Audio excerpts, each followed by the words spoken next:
उहाँले सम्झाउनु भयो, धेरैचोटि सम्झाउनु भयो तर मैले बुझ्ने कोसिस गरेको थिइनँ।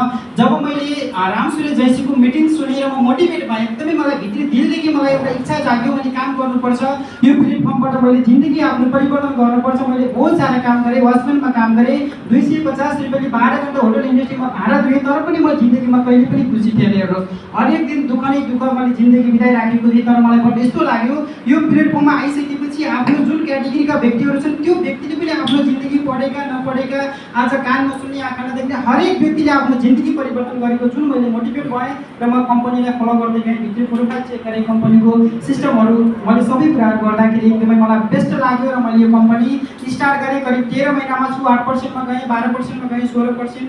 एकदमै मेहनतको साथमा मेहनत नगरेर कोही पनि व्यक्ति सफल बनेर ब्राउन्ज बने र अहिले कम्पनीको सेकेन्ड लेभल सिल्भर डाइरेक्टर लेभलमा छु। अझै पनि मेहनत गर्नेछु, तपाईँहरूको साथ सपोर्टले गर्दा अझै पनि गोल्ड लेभल एचिभ गर्नेछु भन्ने आशा गरेको छु र तपाईँहरू पनि एकदमै मेहनत गर्नुहोला। कम्पनी धेरै बेस्ट छ, वान अफ द बेस्ट कम्पनीको सिस्टम धेरै द्याट इज पावर। यो कम्पनीमा यति सिस्टम छ कि जुन सिस्टमले हामी कहिले पनि असफलता भन्न सक्दैनौँ। त्यसैले चाहिँ आजको प्रोग्रामलाई म अगाडि बढाउन गइरहेको छु। ओके,